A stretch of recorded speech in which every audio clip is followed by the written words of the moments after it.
ഇറാന്റെ ബന്ദർ അബ്ബാസ് നാവിക ആസ്ഥാനത്ത് US ആക്രമണം. ഇറാന്റെ കപ്പലുകളും മുങ്ങിക്കപ്പലുകളും അറ്റകുറ്റപ്പണി ചെയ്യുന്ന കേന്ദ്രങ്ങളാണ് അമേരിക്ക ആക്രമിച്ചത്. ഇറാന്റെ നാവികശേഷിക്ക് വലിയ ആഘാതമുണ്ടാക്കുന്ന ആക്രമണത്തിന്റെ ദൃശ്യങ്ങൾ US സെൻട്രൽ കമാൻഡ് പുറത്തുവിട്ടു. ആദ്യം ആ ദൃശ്യങ്ങളിലേക്ക്.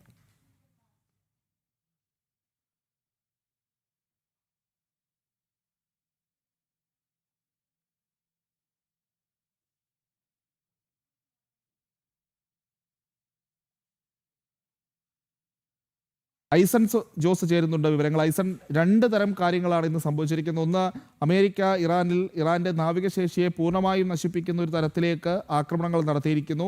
അതോടൊപ്പം തന്നെ ഹോർമൂസിലൂടെ പോകുന്ന എല്ലാവിധമായിട്ടുള്ള ചരക്ക് കപ്പലുകൾക്കും 20% കപ്പം ചുമത്താനുള്ള തീരുമാനത്തിലേക്കും അമേരിക്ക പോയിരിക്കുന്നു. ഈ രണ്ട് സംഭവങ്ങളും എങ്ങനെയാണ് ലോക സാഹചര്യങ്ങളെ നിർവചിക്കുക? അതോടൊപ്പം തന്നെ പശ്ചിമേഷ്യയിലെ യുദ്ധസമാനമായ സാഹചര്യത്തിലേക്ക് കാര്യങ്ങൾ തിരിച്ചെത്തുകയാണോ ഐസൺ? തീർച്ചയായും ഒരു യുദ്ധസമാന സാഹചര്യത്തിലേക്ക് തന്നെ പശ്ചിമേഷ്യ തിരിച്ചെത്തുന്നു എന്ന് തന്നെ നിരീക്ഷിക്കാവുന്ന പല സാഹചര്യങ്ങളുമാണ് ഇന്നിപ്പോൾ ഉണ്ടായിരിക്കുന്നത്. നേരത്തെ സൂചിപ്പിച്ചതുപോലെ ബന്ദർ അബ്ബാസ് നാവികാസ്ഥാനത്ത് ഇത്തരത്തിലുള്ളൊരു നീക്കങ്ങൾ, അതായത് ഈ കപ്പലുകളും മുങ്ങിക്കപ്പലുകളും മെയിൻറ്റെയിൻ ചെയ്യുന്ന അല്ലെങ്കിൽ അവയുടെ അറ്റകുറ്റപ്പണി നടക്കുന്ന പ്രദേശങ്ങളിലേക്ക് ഈ ആക്രമണം നടത്തിയിരിക്കുന്ന ദൃശ്യങ്ങളാണ് അല്പസമയം മുമ്പ് നമ്മൾ കണ്ടത്.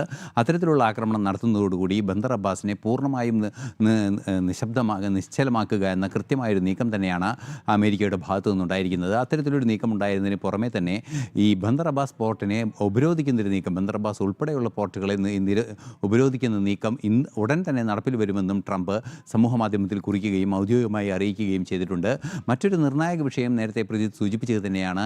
ഹോർമൂസിലൂടെ കടന്നു പോകുന്ന എല്ലാ കപ്പലുകൾക്കും, ആ കപ്പലുകളിലെ കാർഗോ കപ്പലുകളാണെങ്കിൽ ആ കപ്പലുകളിലെ ചരക്കിൻ്റെ 20% ചുങ്കം ഏർപ്പെടുത്താനുള്ളൊരു നീക്കവും അല്ലെങ്കിൽ ഒരു തീരുമാനവും നടപ്പാക്കിയിരിക്കുന്നു എന്നാണ് ട്രംപ് അറിയിച്ചിരിക്കുന്നത്. അതിൻ്റെ പ്രധാന ഘടകം എന്ന് പറയുന്നത് ഹോർമൂസിലൂടെ കടന്നു പോകുമ്പോൾ ഏറ്റവും സങ്കീർണമായ ഒരു സാഹചര്യം നിലനിൽക്കുന്ന, ഏറ്റവും ഗുരുതരമായ പ്രശ്നങ്ങൾ, പ്രതിസന്ധികൾ നേരിടുന്ന ഒരു കടലിടുക്കായതുകൊണ്ട് തന്നെ സുരക്ഷ ഉറപ്പാക്കുന്നതിന് വലിയ ചെലവ് വരുന്നുണ്ട്. അതിൻ്റെ ഭാഗമായി, ആ ചെലവ് വഹിക്കുന്നതിൻ്റെ ഭാഗമായാണ് ഇത്തരത്തിൽ ഫീസ് ഏർപ്പെടുത്തുന്ന അല്ലെങ്കിൽ ഈ ചുങ്കം ഏർപ്പെടുത്തുന്ന ഒരു നീക്കം അമേരിക്കയുടെ ഭാഗത്തു നിന്നുണ്ടാകുന്നതെന്നും ട്രംപ് വിശദീകരിക്കുന്നുണ്ട്. ഹോർമൂസ് തുറക്കുക തന്നെ ചെയ്യും, ഇറാൻ അത് തടഞ്ഞാലും ഇല്ലെങ്കിലും ഹോർമൂസ് തുറക്കും എന്നൊരു കൃത്യമായ നിലപാടും അറിയിക്കുന്നുണ്ട്.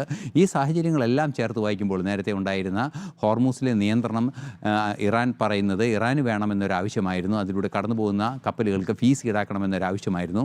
പക്ഷേ ഇറാൻ്റെ പോർട്ടുകൾ, ഈ ബന്ദർ അബ്ബാസ് ഉൾപ്പെടെയുള്ള പോർട്ടുകൾ, ഹോർമൂസുമായി ബന്ധപ്പെട്ട പോർട്ടുകളെല്ലാം തന്നെ അടപ്പിക്കുന്നൊരു നീക്കം അല്ലെങ്കിൽ അത് ഉപരോധം ഏർപ്പെടുത്തുന്നൊരു നീക്കം അമേരിക്കയുടെ ഭാഗത്തു നിന്നുണ്ടാവുകയും ഹോർമൂസിലൂടെ കടന്നു പോകുന്ന കപ്പലുകൾക്ക് ഫീസ് ഈടാക്കുന്ന അല്ലെങ്കിൽ ഇത്തരത്തിൽ ചുങ്കം ഈടാക്കുന്ന നടപടികൾ അമേരിക്ക തന്നെ നേരിട്ട് നടത്തുകയും ചെയ്യുന്നൊരു സാഹചര്യം ഉണ്ടാകുന്നു. ഇതെല്ലാം തന്നെ സങ്കീർണമായ സാഹചര്യങ്ങളിലേക്ക് കാര്യങ്ങൾ കൊണ്ടുപോകുന്നു. ബന്ദർ അബ്ബാസ് പോർട്ടിൽ നടത്തിയ ആക്രമണം, ഇതെല്ലാം ചേർത്ത് വായിക്കുമ്പോൾ തീർച്ചയായും പശ്ചിമേഷ്യയിൽ വീണ്ടും ഒരു സംഘർഷത്തിനുള്ള സാധ്യത തന്നെയാണ് നിലനിൽക്കുന്നത്. ഈ ഒരു ആക്രമണം, അതായത് US സെൻട്രൽ കമാൻഡ് ഇപ്പോൾ ദൃശ്യങ്ങൾ പങ്കുവെച്ച് അറിയിച്ച സബ്മറൈനുകളെയും അതുപോലെ തന്നെ മറ്റു കപ്പലുകളെയും ആക്രമിക്കുന്ന ദൃശ്യങ്ങളെല്ലാം തന്നെ പുറത്തു വരുമ്പോൾ അതിന് മറുപടിയായി ഇറാൻ്റെ ഭാഗത്തു നിന്നുണ്ടാവുക പശ്ചിമേഷ്യയിലെ മറ്റു രാജ്യങ്ങളെ, ബഹ്റൈൻ ഉൾപ്പെടെയുള്ള രാജ്യങ്ങൾ, കുവൈറ്റ് ഉൾപ്പെടെയുള്ള രാജ്യങ്ങളെയൊക്കെ UAEയും ഒക്കെ ആക്രമിക്കുന്ന ഒരു നീക്കമായിരിക്കും. അങ്ങനെ ഉണ്ടാകുമ്പോൾ സ്വാഭാവികമായും വലിയ തിരിച്ചടി നടത്തേണ്ടി വരും.